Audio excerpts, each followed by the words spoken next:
Good evening and a happy Valentine's Day from all of us at GBS TV Africa. My name is Beatrice Njeri. Our sign language interpreter is Paul Mathenge. Tonight we are bringing you a special edition focused on love and relationships. We've got you covered. So whether you're celebrating a special someone or enjoying some self-love, join us as we explore the many facets of Valentine's Day only on GBS News at 9. But first, let us start off with stories making headlines. The Cabinet has directed the Ministry of Education to digitize the sector with 30 days to end fraud and exploitation of parents. At a meeting chaired by President William Ruto at State House on Wednesday morning, the Cabinet observed that the capitation funds that the government sends to school must only be sent to real children. The meeting noted that digitization in the education sector is being sabotaged and cited 10,000 national examination candidates government paid fees for but never turned up for the exams. The Cabinet also resolved that the digitization of services must be extended to technical and vocational education institutions and universities, including the Higher Education Loans Board. Banks have been reluctant to transact on e-Citizen, citing the many weaknesses they feel are leaving them exposed to fraud and possible loss of funds. As they withhold their money, car dealers have been starved of funds we are targeting to use to pay their suppliers.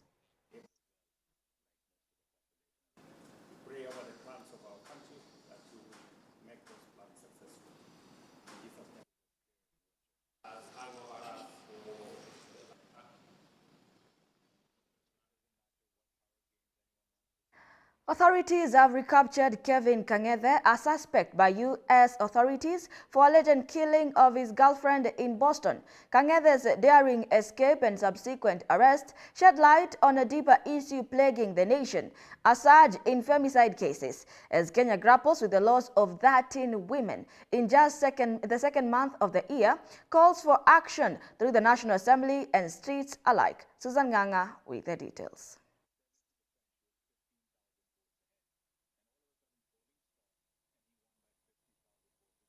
An announcement regarding the leadership of the Archdiocese on Wednesday, a momentous declaration appointing two bishops to serve the Diocese of Nairobi, an announcement delivered by Apostolic to Kenya in the South Sudan Archbishop during a solemn mass at the Holy Family Minor Basilica. The newly appointed bishops are Wallace Ng'ang'a and Simon Peter, who happen to both be esteemed figures within the Catholic community. Here are the details.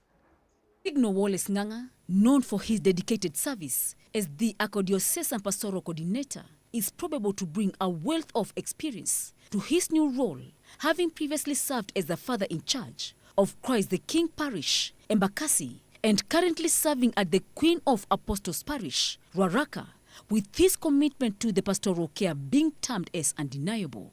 Monsignor Simon Peter Kamomoe, on the other hand, has demonstrated unwavering devotion throughout his years of service with a background in theology from esteemed institutions such as St. Mary's Major Seminary in Molo and St. Matthias Mulumba Senior Seminary in Tindio, stating his scholarly pursuits have enriched his pastoral ministry. The appointments of both Monsignors Ng'ang'a and Kamomoe come as a testament to their exemplary service and unwavering commitment to the Catholic faith.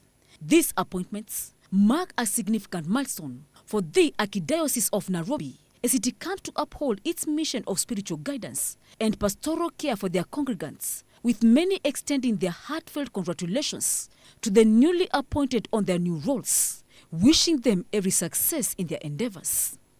Jennifer Macau, GBS News. Moving on, the Cabinet has directed the Ministry of Education to digitize the sector within 30 days to end fraud and exploitation of parents. At a meeting chaired by President William Ruto at State House on Wednesday morning, the Cabinet observed that the capitation funds that the government sends to school must only go to real children. The meeting noted that digitization in the education sector is being sabotaged and cited the 10,000 national examination candidates government paid for but never turned up for the exams. The Cabinet also resolved that digitization of the services must extend to technical and vocational institutions and universities, including at the Higher Education Loans Board. Banks have been reluctant to transact on eCitizen, citing the many weaknesses they feel are leaving them exposed to fraud and possible loss of funds. As they withhold their money, car dealers have been starved of funds where they were targeting to use to pay their suppliers. A lot lined up for you in our news segment tonight, but first let us take a quick break. We'll be right back with even more. Majina yangu ni Isabel. Kuhusu Valentine, according to me, Valentine is someone who can have impacted your life. So my parents can be my Valentine, my kids. Ama rafiki anaweza kuwa Valentine to me. So mimi sioni ati Valentine vinye tu watu wanasema ati ni mtu wapenda nao. Yes, sipingani na hiyo kitu, lakini Valentine ni mtu ambaye ameimpact life yako. Yeah, that's all what I can say about Valentine.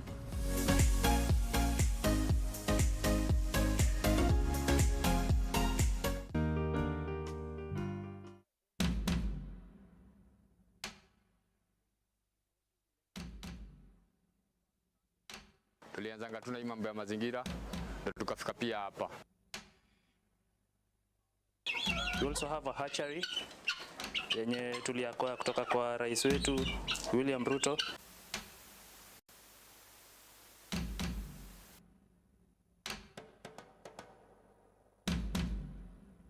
You're standing here at the bamboo plantation, whereby it is a process whereby you can see already the plantation is very beautiful with cool air.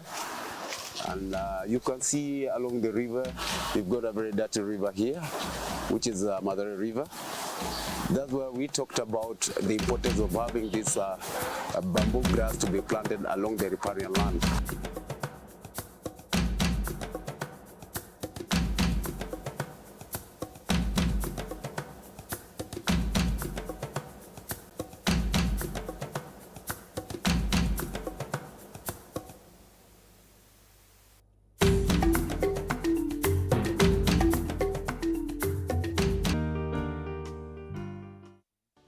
So through the four gospel books, Matthew, Mark, and Luke, John, we can know the heart of Jesus in depth. 그리고 우리가 느끼는 그 예수님을 성경을 통해 느낄 수 있어서 너무 감사합니다. And the Jesus that we can feel him through the scriptures, and I'm very thankful about that. Jesus Christ came to this earth for our 죄를 sins. 지셨고 He carried our sins, 십자가에 못 박혀 죽어 죄의 형벌을 당하셨고 and he was crucified, and he received the punishment for sins, 무덤에 들어가셨다가 and he was put into the tomb 사흘 만에 부활하셨습니다. and resurrected in 3 days. 이것이 우리가 말하는 복음입니다. This is the gospel that we speak. 예수님께 우리 죄를 위해 죽으신 이야기. About how Jesus died for our sins. The purpose of Jesus being 우리 crucified. 죄를 담당하기 위하여 십자가에 못 박혀 죽으셨습니다. He was crucified to pay for our 그리고 sins. 예수 십자가에 못 박혀 죽으심으로 우리 죄가 분명히 씻어졌는데 And through Jesus being crucified, clearly our sins have been washed clean. 참 안타깝게도 많은 사람은 여전히 죄인이라고 말합니다. However, unfortunately, many people still say that they are sinners.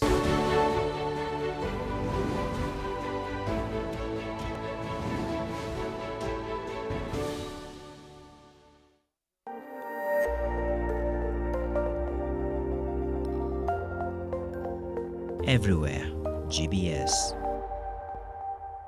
Welcome back. You're still watching GBS News 9.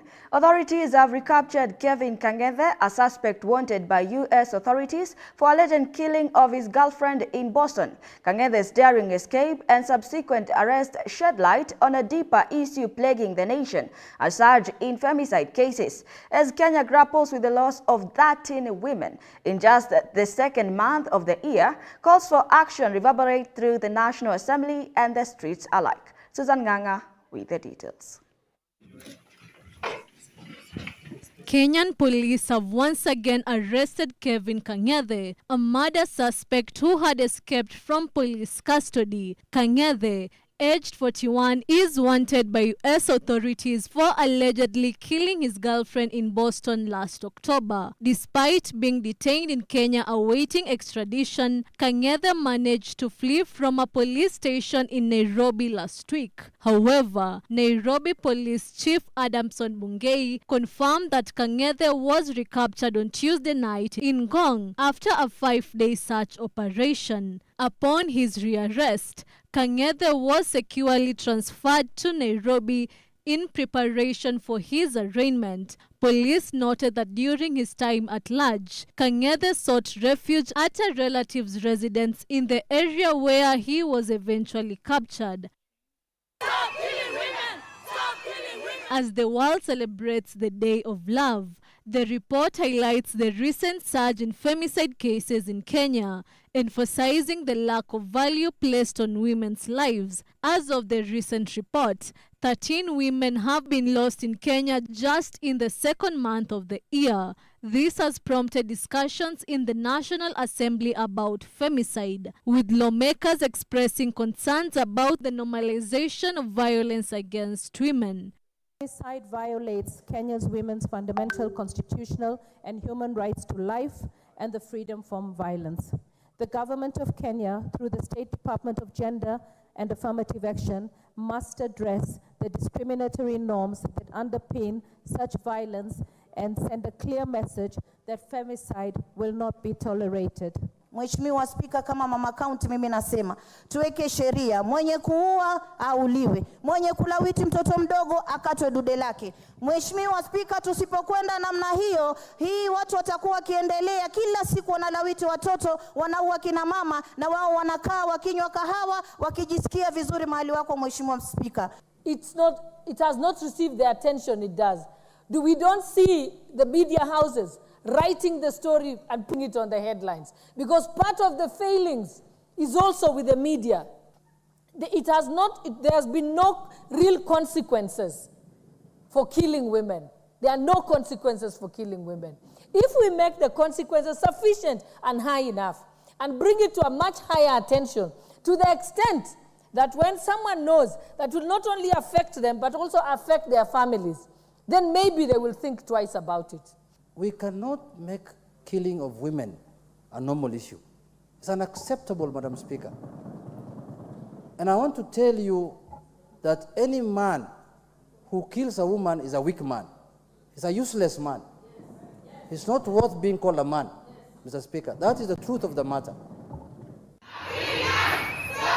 The discussion follows a nationwide protest called the Feminist March Against Femicide, which demanded more action from authorities to end gender-based violence, particularly femicide. Recent murders of Kenyan women, including Rita Waeni and Starlet Wahu, have brought attention to the ongoing problem of gender-based violence in the country. Stand that the families of these women who have been brutally murdered have got so much trauma, and they need to feel that the state is acting on their behalf. The report previous cases of femicide, including Sharon Otieno, Ivy Wangeshi, Eunice Wangare, and Agnes Tirop, indicating a pattern of violence against women not only in Kenya but also across Eastern Africa. Many women feel that the government is not acting quickly enough to protect them, emphasizing the urgent need for effective measures to address the gender-based violence and femicide in the country. Susan Nganga, GBS News. Kenyans on Wednesday thronged various entertainment spots across the country as they celebrated Valentine's Day, despite the harsh economic situation currently being experienced. A bouquet was sold for 750 shillings last year, was now retailing at 1,500 Kenya shillings. Flower vendors, however, attributed the bloated cost at a shortage of the commodity, especially the red roses, owing higher export volumes.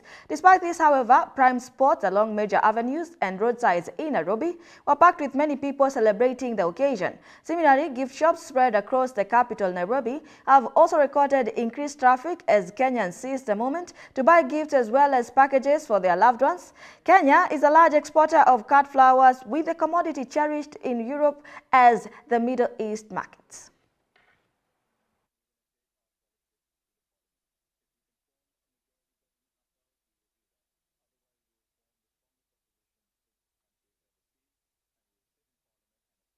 Valentine's Day, initially originating from a Christian feast day honoring a priest named Valentine, has become a significant cultural, religious, and a commercial celebration of romance and love, mostly governed by flowers, different traditions, and the color red, and which is normally witnessed dominating that day. Here are the details. The world celebrates love on February 14th. Different countries have their own unique customs and traditions to mark the occasions. For example, in the United Kingdom, Valentine's Day is steeped in the Victorian-era traditions, sending anonymous valentines and the exchange of roses as a long-standing practice, believed to bring good luck in love. Hey, Susie. Hi. I know this is super random, but I just thought you were really pretty, so I wanted to give you this rose because Valentine's Day is coming up. Thank you. Of course. Have a good one. Hey, I know you're on the phone, so I don't want to take up too much time, but I just thought you were really pretty, and I love rose for you. Happy Valentine's Day. Thank you so Yeah, of course. Wales puts its own spin on the celebration, honoring St. Donny's Day on January 25th, where men traditionally give their women with the hand-carved wooden spoons, a charming tradition rooted in the Welsh folklore. But what is a Welsh love spoon? The earliest dated spoon that we have here in Wales is dated 1667. We do believe that the love spoon, it probably goes back further than that. But what is it all about? Well, the items on the wall and the item that I'm holding, it is a love spoon. Across the globe in Japan, Valentine's Day sees as a reversal of roles as women take the initiative by gifting men with the homemade chocolates, where the gesture is reciprocated on March 14th, noting that white is also a color representing purity and love in Japan. It is said that the word Valentine first appeared in Japan in the 1960s, shortly after World War II. This was an attempt by the distribution and confectionery industries to promote sales by introducing Valentine's Day culture to Japan, so it had no religious meanings. Similarly, South Korea embraces a similar custom, with women gifting men on the Valentine's Day and men returning the favor on the White Day. It's sort of like a follow-up to Valentine's Day, which comes exactly a month before on February 14th. And here in Korea, people usually celebrate Valentine's Day with women giving chocolates to the men they like. 그냥 집에 그냥 놔두고 싶으니까 음식은 금방 먹고. Just whatever they give me will be special. But they also have a Black Day on April 14th, where the singles gather to celebrate their independence. Slovenia, on the other hand, pays homage to St. Valentine by considering February 14th a day for working in the fields, linking the day with the arrival of spring. Then romance takes center stage a month later on St. Gregory's Day. From romantic gestures to friendship celebrations, Valentine's Day is truly a global affair, with each country adding its own unique touch to the Day of Love, displaying love gestures through the languages the partners understand best between each other, creating the impression of love that knows no boundaries. Jennifer Macau, GBS News. Now, did you know that Valentine's Day, also known as Saint Valentine's Day, has a rich history that dates back to ancient times? The day is celebrated on 14th February every other year. There are several theories about the origin of this holiday, but the most widely accepted one is that the holiday was named after Saint Valentine, a Roman priest who lived in the 3rd century. According to a legend, Saint Valentine was imprisoned and executed for secretly marrying couples in love during a time when the Roman Empire had banned marriages. The emperor believed that single men made better soldiers than those with wives and families, so he banned marriages to keep the soldiers focused solely on fighting. Saint Valentine continued to perform marriages in secret and was eventually caught and sentenced to death. Over time, Saint Valentine became recognized as the patron saint of love and lovers. The sentence was carried out on February 14th on the year 270. The day was recognized recognized as Valentine's Day since then. But now, shifting our focus to a big conversation tonight on matters Valentine's Day, amidst red roses and chocolates, we also dive into deeper complexities of love, from navigating relationship challenges to the impact of societal expectations. And with me on studio to have this conversation is Mr. Joseph Macharia Karuga, who is a counseling psychologist and team building expert. Good evening, Mr. Macharia, and welcome to the broadcast. Good evening, thank you. And now joining me virtually also to have this conversation is Pastor Lydia Juguna from Seasoned Assignment Ministries International. Good evening, Pastor Lydia, and welcome to the broadcast. Good evening, and thank you. Conversation on Valentine. We can start with you. Tell us, how was your Valentine's Day, and did you receive any gift or give any gift? Well, yes, my Valentine was okay. I think I can say I received a gift, a very nice gift. I also gave a gift, and I think these are a celebration of love, which I feel I really did justice to it. Thank you. Pastor Lydia, how was your Valentine's Day? Did you receive any gifts? How was the day for you? For me, it was so good. It was more than a physical gift. It was the real act of love. Thank you so much. And now, shifting our focus to look at the situations that we are in right now, if you could look at what was happening in Nairobi, we could see a lot of flowers, a lot of gifts, and prepared for Valentine's Day. And now, looking at this Valentine's Day, was it more of a public pleasure and then going back to a private safari? Well, I can talk probably from more subjective position. I do feel probably that if love is really genuine, and if you can talk of the private being done in a more genuine way, in a loving way, if the homework is done on the private, I do feel that in the public, if the expression is as we see, then that is okay. Contrary to if the private is not done in the right way, that is the love between the two couples is not done in the right way, I do feel that an expression which signifies the same is done is a lie, which I believe we ought to not live by it, because we are expressing what is not being done. So I do feel genuinely it should be done in the right way, privately first, and we have nothing to worry in terms of the public. Yes. And back to you, Pastor Lydia, looking at what is happening currently in terms of social media and a lot of things happening when people are now displaying their affection, do you feel this is more of a public success and a private failure?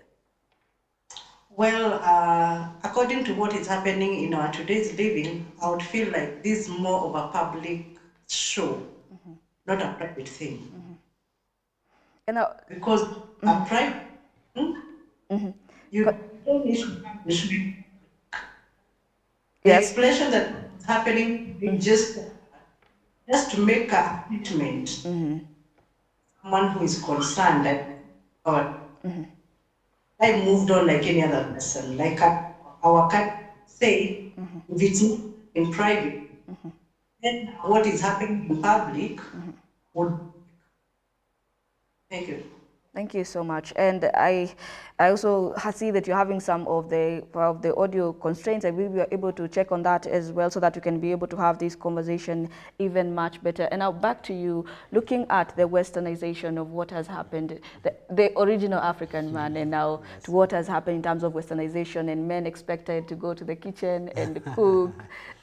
What do you think has the impact of westernization had in terms of intimate partners in Kenya?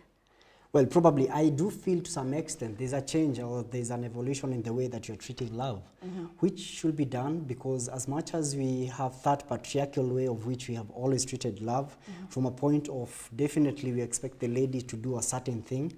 And again, I would like to be conscious about the culture from which a person comes from.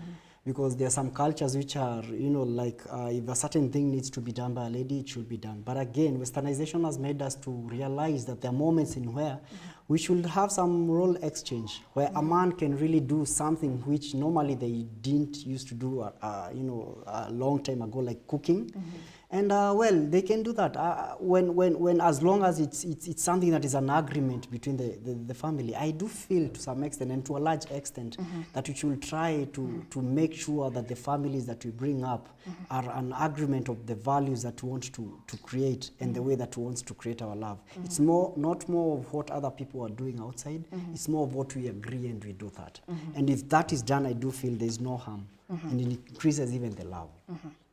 And now, Pastor Lydia, looking at what the gentleman has just talked about when it comes to the westernization in the marriage institution, do you feel it has had a negative impact in Kenya? I agree. It has really have a very, very negative impact, because my feeling has been when especially we come to the institution of love, we are not expressing love as it should be, because the concept of love first comes from the heart of God. It is genuine, it is kind, it's empathetic, it does not put a record of wrongs, all these things. But you find in our contemporary living, the love that we are so-called calling love in quotes, when things go haywire, there is no patience, there is no endurance, and then you'll wonder, what is this love? So I would feel like what is happening in the Western countries has so much affected us so much that we do not have the weight of what love should be. It's like we're just doing it just like any other subject, without an effect, without a weight, and of course without meeting its core purpose that God intended it to meet. And now, looking at the situation we are having right now, has dating and marriage values now, when you look at the situation, have they changed when it comes to the values that we are having, getting to know a person? Because I've also seen people meeting online and the rising cases of femicide. Are we suffering from the consequences of a change of values from what we had before? Well, from my position, I can say that indeed that has happened. There's a change of values. And this probably, we may say it has been resulting probably not only from the West, but internally we have found that ourselves that we are slowly having an erosion of the values that we really esteemed a long time ago. The value of having love, which is genuine. And so you find a person entering into a relationship just because they can get something. It's more of what do I get from it? And you see, that kind of love is just a one-way type of love. And whenever you find that is happening, definitely there's a person who is always giving and not receiving. And when that imbalance happens, definitely there's one who gets tired. And along the way, you find that the relationship doesn't last. So I do feel that yes, there's a change of values, which I agree, which have really transformed the institution of love. And if we can only stick to some of the things which are right in terms of the original form of love, which, as we've heard Pastor talk about, it is about the genuine love, where we usually give our best because as God instructs us to do it, that genuinely from our heart, love which does not hurt, does not harm, that does no wrong, that is intended to create that happiness and peace. If you go back to those root values, I do feel that you can create a very good institution of love. Thank you so much. And now back to you, Pastor Lydia. There's something that Mr. Joseph has talked about when it comes to values. And you yourself working in an institution where you are associating with a lot of people. What are these values that you should look for when you're looking for a partner? When you're looking for a partner, one, this partner should be a true person. Truthfulness should be key. Number two, there should be trust. Number four, actually, the major one should be purpose. When you're looking for love, will this love serve the purpose that you were created for? Will it serve the purpose of God? Or are you just loving to fill in a gap, just an emptiness? And after that emptiness, will that emptiness have an influence in your life? So when you're speaking about values of love, as we have mentioned, is that when two people are coming together, they come to complement each other and to make each other better. So if I get into love, wanting to seek the attention of the other person, and I am not giving that attention to that person, then it cannot work. But when we come in mutually, wanting to share something that is common in us, the trust, the empathy, the truth, the kindness, all these things, wanting to make each other better, then that can be a better institution of love. Otherwise, these other things will be just forms of a love that is not existing. And when she has spoken about some of the values and looking at the 21st century we're living in, the financial constraints, is love enough? Or how do you bring in the finances and the communication? How do you bring in all of this? I do believe strongly I do believe that as much as you're talking about the erosion of the values, it is very key to form love from a foundational point of view. That is there something that you're building? Is there a way that you're trying to come up with something that will outlast even us? Because it's something which is generational. We are creating another generation. So if it's something that is just built on fantasy, on something that is just built on, just happiness for just a few moments or just a weekend, and we call it love, then I do feel we cannot arrive at the true meaning of love. So I do feel if you can be able to find a way which we come up with a foundation which we put all the values that are needed, the value of making sure that we have respect, we have love, we have, no matter the kinds of times that you're living in. Because at the end of the day, what outlasts is the trust that we've talked about. That if I can trust you when we are in the valleys, then I can trust you when you're in the mountains. When I can trust you when we are having a rainy season, then I can trust you when you're having a sunny season. If only we can be able to form that and many other values which are needed and which we've learned, then I do feel we can have a beautiful thing, because love is a beautiful thing, that I believe. And now, Pastor Lydia, now when it comes to love and money, how do you bring in all these stable money and communication and the division of these things? When we find a part that someone is being called a gold digger in a marriage, how do you define these aspects of a relationship? One, we should understand before money comes in, before money comes in, people met and there was kind of attraction. So when we first check on ourselves, and in this what we are calling love, we build friendship. Then you will realize a man and a woman, we all have needs. So a woman was called into a man's life to be a helper, right? And a man is coming in to complement his wife, to be a companion to this woman. So when it comes to the issue of money, there should be a communication. There should be an agreement. There should not be anything that one is hiding from the other. Actually, someone said, and especially when it's come now, if I get it a step higher, an institution where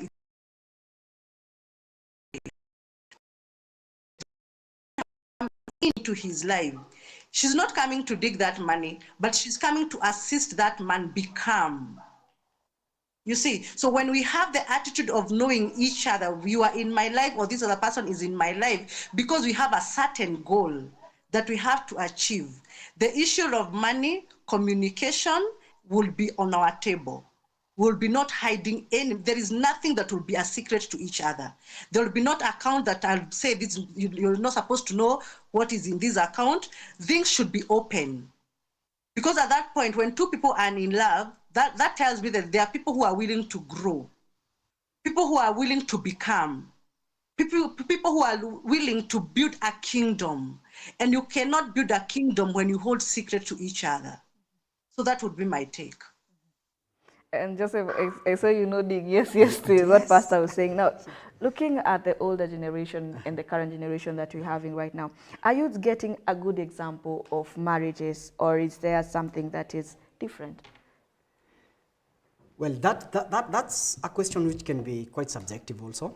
But I do feel to some extent that as much as we can get something from the old generation, there is something also in the new generation which is very important. It's kind of to say that if you only let one group be always the teacher, then they lose the benefit of being a student. If they can only learn, because there's a beauty in the old in terms of how things were being done, that we can learn as young people. That there's a way which they approach love from a point of, let me stay with this person. And at times they stayed even when there were challenges. And they went for a long time. And there's other things which you learn, that earlier marriages, you find that the institution was based on the lady being at home and the man being at work. Well, with today's economies and today's changing world, that may not happen, but we can learn something from it, that the more time she spent with the kids was a way of trying to communicate to them that I'm there for you. What if we can do the same as young people and try to create more time for these children, so that we can be able to be, they can feel loved, they can feel that there's a person who is here with us, even if probably there are certain times you may find ourselves being busy, but can you always find time for them? In fact, you usually say that the best time to create time for your children is when you think there's no time. That's the best time. It means that you're not giving them time, and that's why you think there's no time. So that's even the best time to think, hey, I need to give them time. And if you can do this for your spouse also, because again, depending on your spouse, if you can give them more time, because that's also a love language. Time, if you can be able to give me time, you're communicating to me that you love me. So that we can learn from them. From the older generation, they can also learn something from us. There's something which probably in terms of the way things are going nowadays, in terms of even communication, probably in terms of even texting or reminding somebody that I love you through a text message or an email or something. There's something they can pick up and they can also do it. So it's something which all of us, we can learn from each other. But I believe if only we take the positive values, then we'll be moving in the right direction. Yes. And now, back to you, Pastor. Looking at the statistics, at least 18 households in Kenya is headed by someone who has been divorced or separated. That is according to the National Bureau of Statistics. That is of 2022. Now, are the youth seeing a good example of marriages from the current generation, or is there a disconnect? Well, I would say clearly there is a big disconnect. Actually, I was having another meeting with the young people, and I wanted to hear their mind. What is their mind towards love and what is their mind towards marriage? And they told me, we are not like your time. Our time when we are getting into marriage, we are getting with plan B. So you realize nowadays marriages, they are not so much focused. They are getting into marriage with a plan B. I get there, either it works or it doesn't work. When it doesn't work, I can't die there. So you see, when you're getting somewhere with a plan B, then you're not focused to work on plan A. So I would say that's one of the biggest disconnect. Like this generation do not have the value of marriage. What is marriage to them? What is this marriage institution to them? What does it mean to get married? And that's why you realize a marriage can be done and they spend a lot of money, millions, and within 3 months you hear they have separated. And then you're wondering, Kwani, what was it? Was it just a show? What was it? It is because they do not have the real value of what marriage is or what love is. They're just getting there with a plan B. And actually, to some extent, they're getting into marriage knowing if this man I'm getting married to or if this woman I'm getting married doesn't work, there was another one, I can as well try. And because of those cases of divorces and separations, now you realize that there is also this slogan that is saying that you don't die into something. It's never too serious or it's never serious.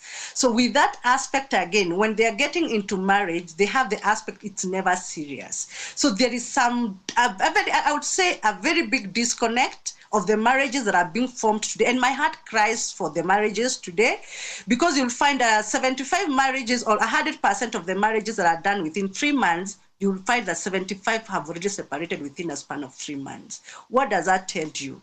There is no real value or the meaning or the essence of that relationship they were getting into.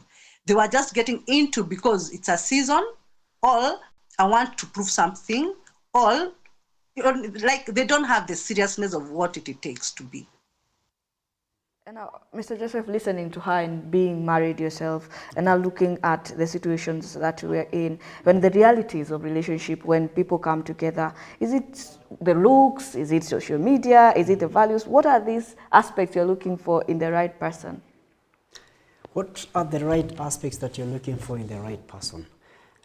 Well, I do think and I do feel that, again, as Pastor is mentioning, there's a disconnect in terms of the way we look at the way we get into a relationship. And I feel there are some things which somebody may be looking at that may be misdirecting. And you may be looking, as you talk of, don't judge the book by its cover.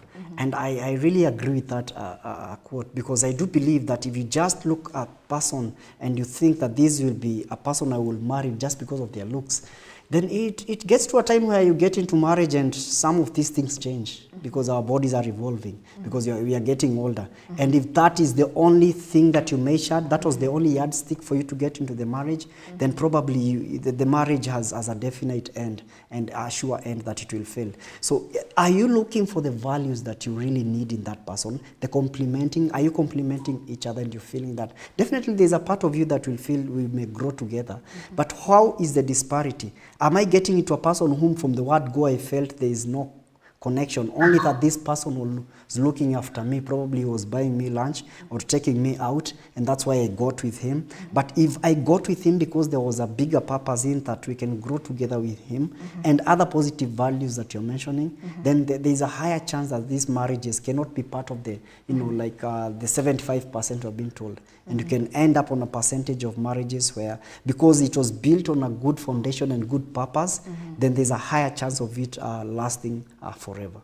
Yes. And maybe before we get back to Pastor Lydia, about the couple goals that you are seeing online, and we're seeing some furnitures being bought here and there, and some impacts in relationship. We have had people come and talk about, maybe my wife wanted this car and I wanted this car and they disagreed on it. What is causing many people to shift their focus in focusing on social media, and what is your advice to people focusing on social media when it comes to relationship?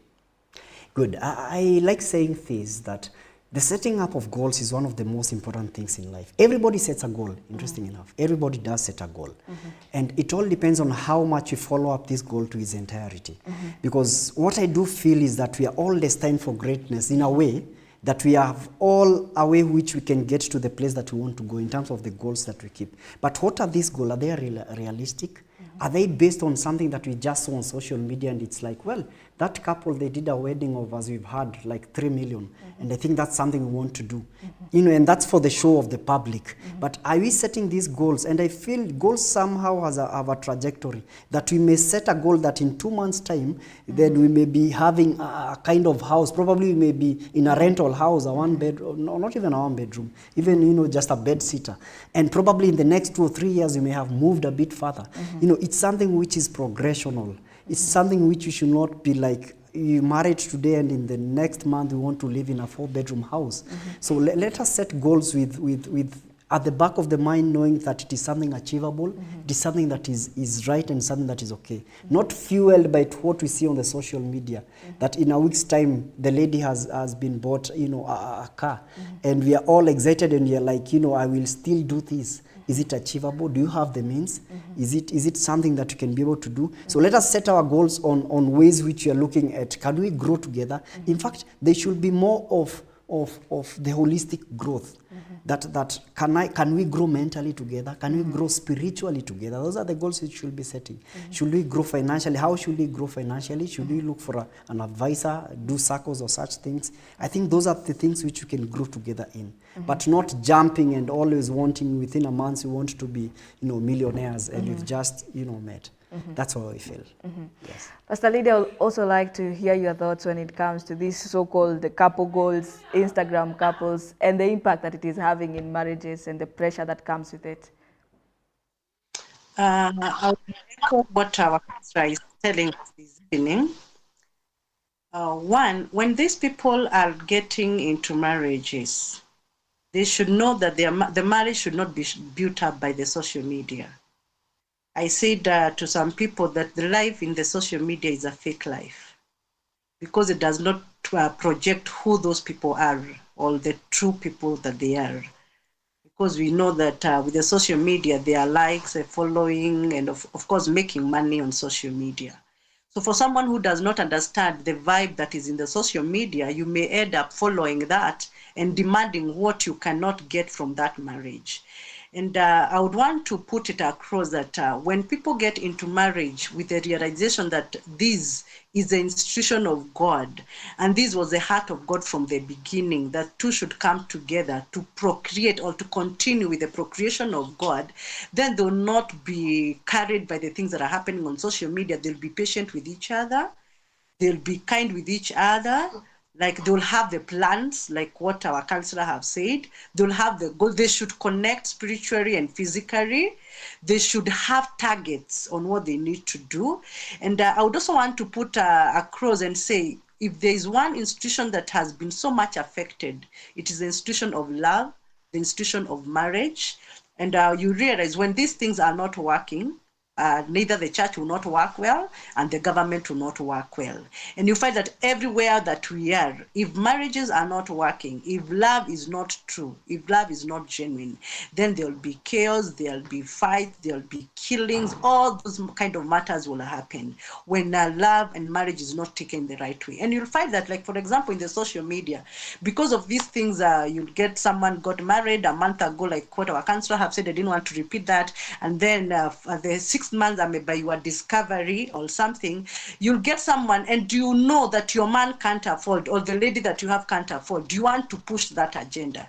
You definitely know that will not work. And then at that point you start fighting. You'll have internal fight and also within and without fights. So my encouragement will be to people who are getting into marriage and want to build marriage, be you.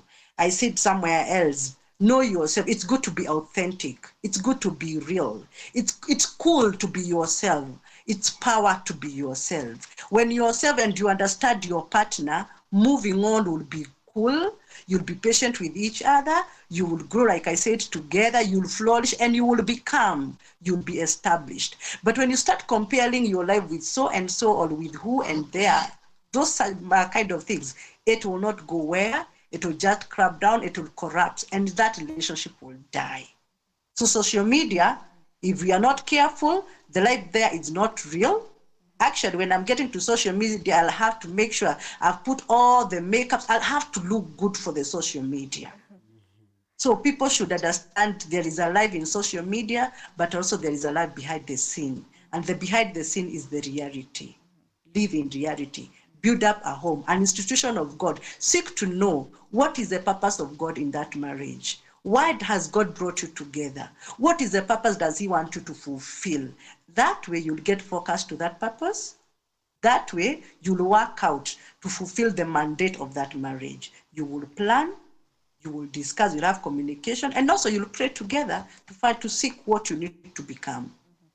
Thank you so much, Pastor Lydia. And sadly, there's a lot to talk about when it comes to matters of love, but time is sadly not on our side. And now, let me ask you from a perspective of a married person. Perhaps you can tell us some of the lessons, as you give your parting shots, that you have learned in marriage, your takeaways for marriage. And as you give that as well, you can give some piece of advice for someone who is having a love crisis when it comes to communicating situationships in their marriages, as you give your parting shots. Okay, thank you. This is what I would like to say. I do believe to a large extent, that a love that is built on a foundation that you've taken some time to build, and it's not something that you just wake up today and you know, because you cannot state there's love happened at this moment. You know, love is something that you build slowly by slowly. So what I do feel is that if you can try to find a way which you can come together and seek for a person who can help you navigate the challenges of love, even as you begin.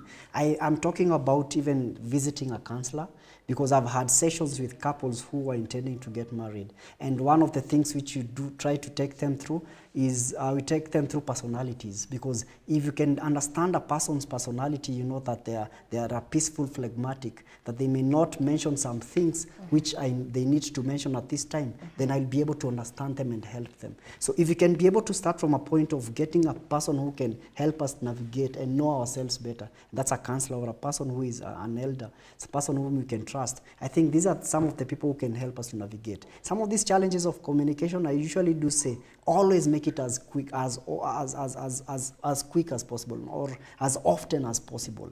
Let communication be something which is like daily, and you wake up every day and you want to talk to your partner and know what they are going through. Not when they have committed suicide and you say, but they looked okay.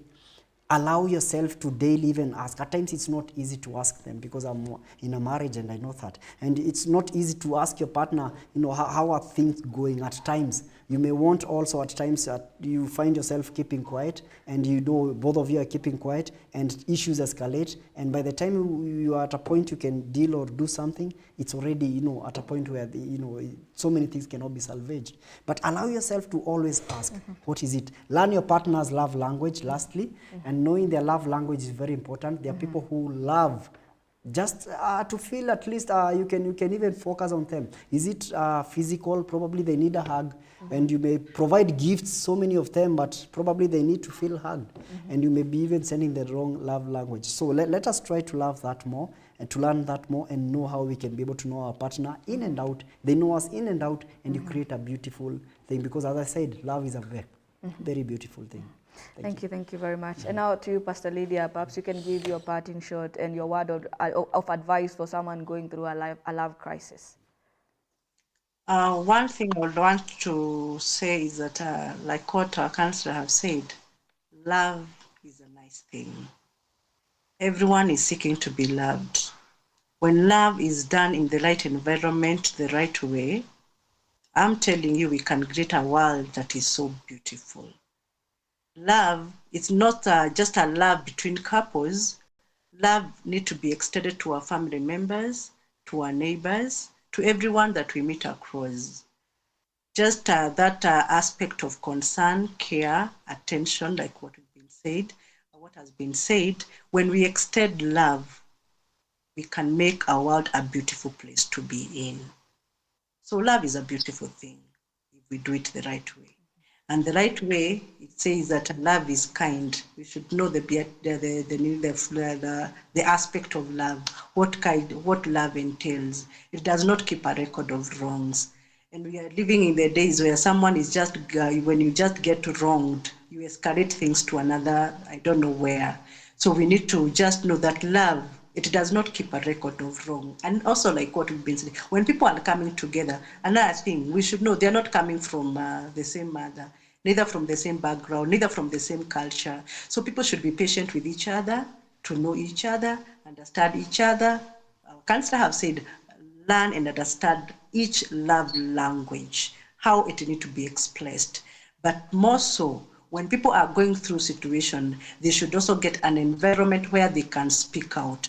Because when something is piled up in heart, the moment it comes out poisonous. So people should know how to communicate when they are wronged. When they feel things are not going okay, they should learn to communicate. But also, where love is, there should be a listening ear. People should learn to listen to each other. Thank you very much for your wonderful insights. And of course, there's a lot to talk about when it comes to matters love, but sadly, time is not on our side. And of course, do make sure to keep your comments coming in. The SMS line is 21144 and GBS TV Africa on all our social media handles. And now moving on, 50 Jua Kali artisans from Siaya today became the first batch to enroll for the recognition of prior learning that seeks to certify skilled workers in the informal sector. Addressing artisans, the principal of the Siaya Institute of Technology, Daniel Randa, said that the institute was committed to enhancing the capacity of artisans who are talented in various fields but lack necessary papers, in line with the government's policy on technical and vocational education training. Randa said that the institute has signed a memorandum of understanding with both the county government of Siaya and the new Siaya Town Jua Kali Association to help upgrade their skills with desirable 21st century skill areas that are in demand in the labor market. The trustee of the new Siaya Jua Kali Association, Benson, hailed the government for coming up with the program.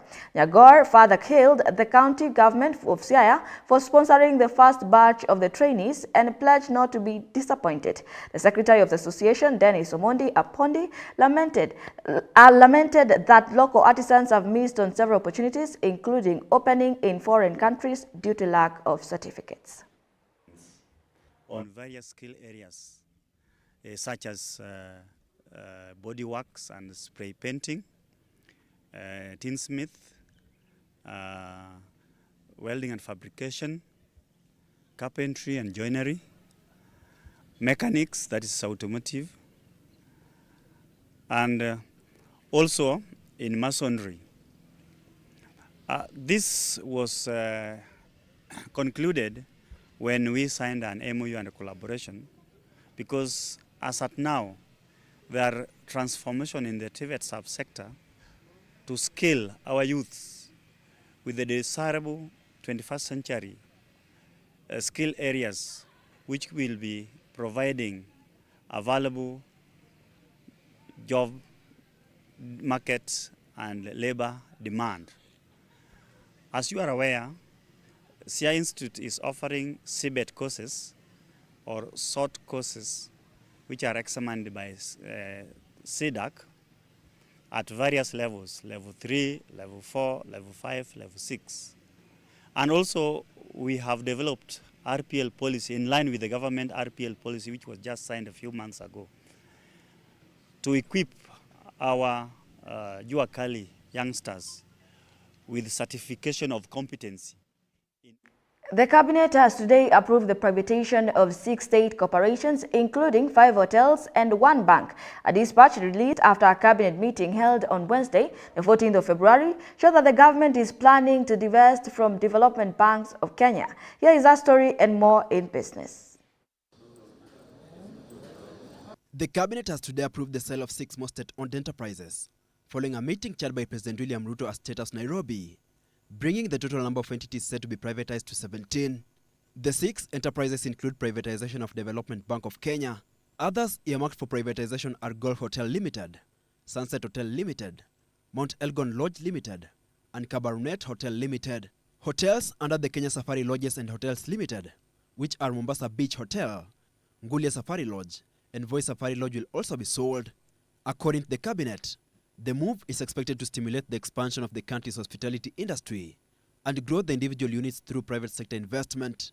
This comes at the backdrop of the initial move taken by the Kenya Kwanza administration, seeking to privatize the 11 entities, which includes the Kenya Literature Bureau, the Kenya International Convention Center, Kenya Seed Company Limited, the Kenya Pipeline Company, and the new Kenya Cooperative Creameries. Others are the National Oil Company of Kenya, Numerical Machining Complex, the Kenya Vehicle Manufacturers Limited, and Rivertex East Africa Limited. The move to privatize the initial 11 parastatals has been halted by the High Court, following a case by the Orange Democratic Movement ODM, who argued that the entities were of strategic national interests, and Kenyans should vote in a referendum whether to sell them or not. The case is still ongoing. In other updates, the Energy and Petroleum Regulatory Authority (EPRA) has announced a reduction in fuel prices. The prices of super petrol, diesel and kerosene have reduced by 1 Kenyan shillings each. As such, a litre of petrol will retail at 206 and 36 cents Kenyan shillings, while diesel will be valued at 195 Kenyan shillings and 47 cents in Nairobi. Kerosene, on the other hand, will be sold at 193 and 27 cents Kenyan shillings for the next 1 month. The authority revealed that the new prices are inclusive of the 16% value-added tax as outlined by the Finance Act of 2023, the Tax Laws Amendment Act of 2020, and the revised rates of excise duty adjusted for inflation. The reduction comes at a time when the shilling continues to show signs of recovery. The Central Bank of Kenya, through a notice issued on Tuesday, showed that the Kenyan shillings was trading at 158.66 units against the US dollar. The Apex banks revealed that the Kenyan shilling had continued to stabilize, attributing the gain to favorable diaspora remittances and the thriving tourism industry. Hilary Kabila, GBS News. Thank you, Hilary Kabila, for that detailed report. And now for sports lovers, it is time for your most anticipated part of the news, the sports news. Let's get sporty.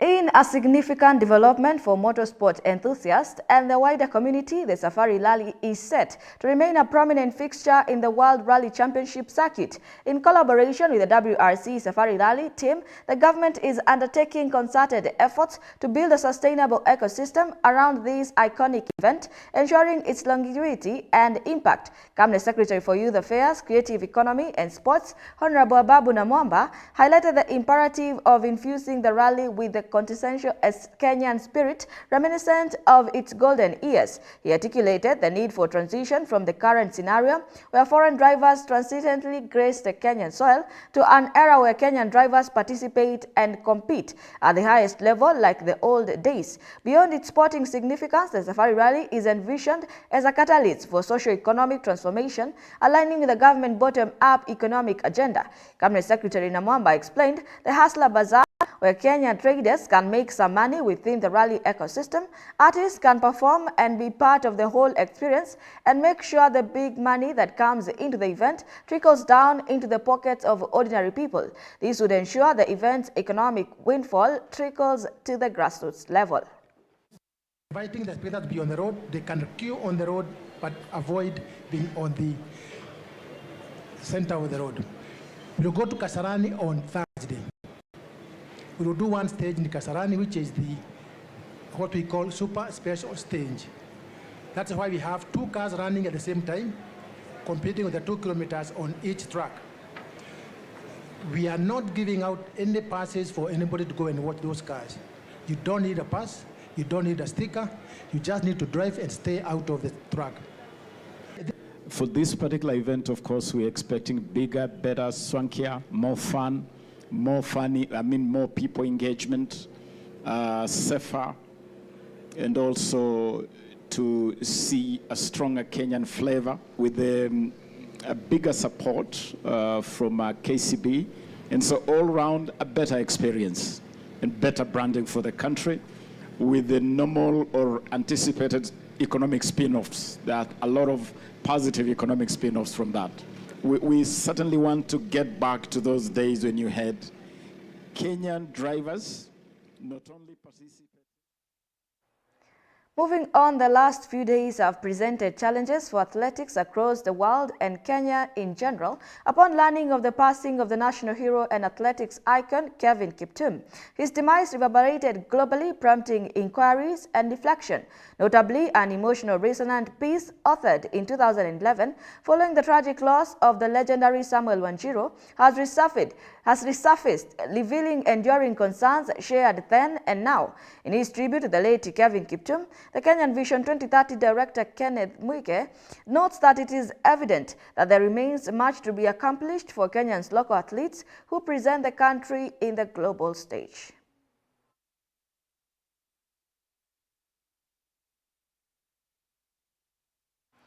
And that sports news brings us to the end of our news segment tonight. Thank you for joining the broadcast. My name is Beatrice Njeri. Our sign language interpreter is Paul Mathenge. Good night.